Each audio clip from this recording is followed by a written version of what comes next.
This is Boxing Tickets NI in association with SB Sports Chaco. We're here at the Conlan weigh-in. Probably relief now, Jamie, that probably everything's done and dusted. All we've got to do now is fight. There's behind the scenes stuff still to be done, but yes, relief. Everyone's made weight today. Relief. Everyone is passed by the board, and we've got fights on the card. And very, very excited. As I said at the press conference yesterday, this could be a pivotal night in Irish boxing, and the future of Irish boxing, with 3 massive fights, with 3 potential headline acts for the future in Michael, Paddy and Tyrone, and then prospects for the future in real tough tests, and Paddy Donovan and Kurt, Kieran Malloy in his fight, which should lead him up to Galway in October time. And fights like that is what people want to see. I'm very excited, very excited of tomorrow. I can be excited, but also absolutely shit myself. I guess obviously we're never going to get a fight week, but obviously we were sort of getting to the stage where we're going, brilliant, we've got 12 fights on the card and everything else. We always know something's going to happen somewhere along the line. Obviously Lewis picked up a rib injury in his final spar and obviously got pulled off a card. It's probably going to be a massive night for him back. He hasn't been there since Frampton fights. Well, 4 years he's been back there, but obviously a huge disappointment, your new signing. Obviously Lewis obviously isn't getting a run out tomorrow night.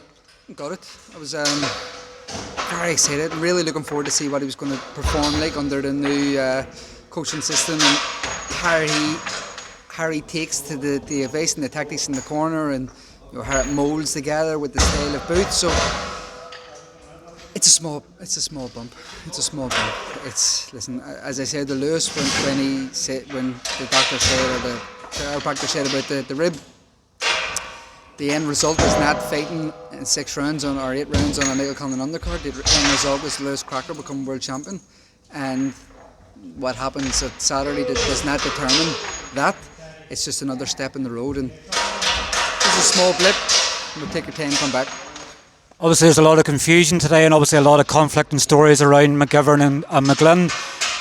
Obviously I know there's probably maybe some things you may or may not be able to say, but obviously a big disappointment, because it was probably potentially going to be a show stealer on tomorrow night. But obviously I'm sure you're hugely disappointed that fight hasn't worked out. As a boxing fan, I'm gutted, because I was genuinely intrigued at who was going to win that fight.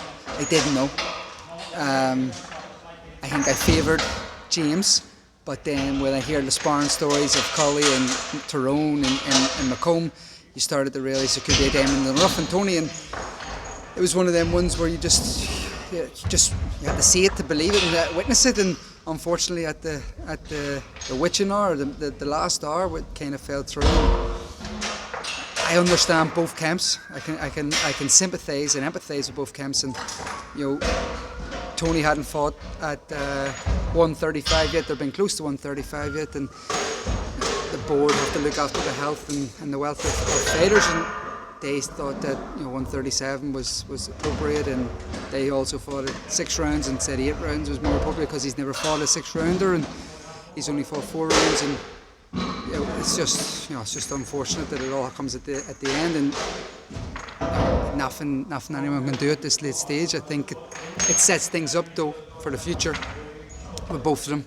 There was no animosity before it. There is no animosity. I think both of them should get out. If I'm either of their managers, I would ring Mark Dunlap and try and go on the Mark Dunlap show in September.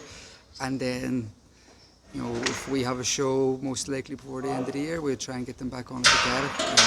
I like both lads, very respectful, really genuine, nice guys, fighters as well, honest fighters, honest pros. And it was not their decision, neither the decision to take the fight fall through. Jason Quigley had to make a decision as the manager of James McGivern, and I understand it and can empathise with the statement. But the health is the wealth of the board. But with the boxer, and listen, he's down at the weight. Tony was there today. I think he can make 135 comfortably. It's just about doing it now. He gets a fight at 135, and no one can stop the fight again. I guess I was going to sort of touch on that, of the fact that they were nice and quiet and nice and friendly with each other, and now it seems to be they're fans of each other's having goes. I'm getting blamed for a lot of obviously what came out this morning because I'd only heard one side of the story. We've sort of seen bits and both of now of both. Tony's done an interview. I'll obviously have to catch up with James and get his thoughts, but both get a fight. I think Tony's a holiday now, and I think he's looking at September. Mark's show potentially. Obviously James getting out, obviously a big thing as well. But that would be a cracker before the end of the year. Yeah, I think so. Listen, it's again, like I said, big cracker. It's a small blip in the road. The end result isn't fighting on a 6-round fight or an 8-round fight on an undercard. Their end results is further on down in their careers and what they can achieve. So yeah, I think it builds it up. We need space in Irish boxing contests. You've seen Paddy Donovan, Dylan Moran. Is that a fight you'd like to do? I would love to do it. I would be petitioning the Top Rank that this fight makes sense. You know what I mean? So Paddy fighting for an Irish title would be a smart move in the progress and of his career. And yeah, I think definitely if Top Rank are up for doing it, we'll put it on. Obviously, I want to finally touch on, because I said I'd keep it short and sweet, I want to touch on the fact that you're going head-to-head with the Zone tomorrow night, obviously, both on like a pay-per-view sort of platform. We obviously done a poll the other day, and I think it was like 96% obviously tuning into this show. What's the names of the 4%? Not tuning in? I can't disclose that sort of information. I don't even think I could remember who they were, but obviously for people it's maybe they shouldn't potentially even be looking at both. They think of which one they may buy. They may already have a subscription to the Zone, but obviously for people that may be still caught in the crossfire of which card they watch, why should people be tuning in tomorrow night and paying $6.50 on Fight TV? I think we're the most fan-friendly fight show I've seen in a long while. Evenly stacked, evenly matched card. You have prospects really taking serious step-ups at early stages in their careers, and Paddy Donovan and Kurt Walker. You have, I think, the two blood and guts warriors in British boxing, and Tyrone McKenna and Chris Jenkins. And then in a fight that is, I don't know how it's going to go again, Paddy McCrory and Marco Antonio Perwan, someone with the experience, someone with the know-how, an Olympian, a former world head challenger, against a guy with very limited experience but has heavy hands and is knocking everyone out and is riding the crest of the wave. A family man who's doing it too. He is the feel-good story. I really truly believe it, and you felt it today in the crowd. And then Michael Conlan and Miguel Mariaga and what I think is the fight that sends someone on to a world title. It's the semi-final to get you back in there and back into the mix. So it's a fantastic fight, a world-class fight, and a world-class top of the bill, and a world-class show. Obviously, this is when I touched on the final. You've got a Dublin heavyweight and Thomas Carty on the card. I think I said to him the other day, I think he's going to be the first heavyweight fight, potentially since his manager, I think maybe 2013, but probably nearly about 10 years since an Irish heavyweight. You might even correct me here as well, but 10 years since an Irish heavyweight in the SSE. I don't know, Marty Rogan was what? I think about 2012, 2013. 2013, me and my David, Martin Rogan's undercard against Sam Sexton. So, big card, hard to match. Very hard to match. Searching all around Europe, all around the UK. We finally got a guy coming in tonight. So looking forward to seeing Thomas out again tomorrow. I was impressed with him in none of them. I've been impressed with his career from the start. I think he's learning on the job in the gyms around the UK with world-class heavyweight sparring, and you don't get brought back if you're not good enough. That says a lot about Thomas and his mentality and what he's learning and doing and performing there. And yeah, very hard to match. Great ticket seller as well. I think he's a Bohemians guy. I think a big crowd from coming up there, and yeah, looking forward to seeing him perform. He'll be most likely the live float tomorrow, and he should get some great exposure.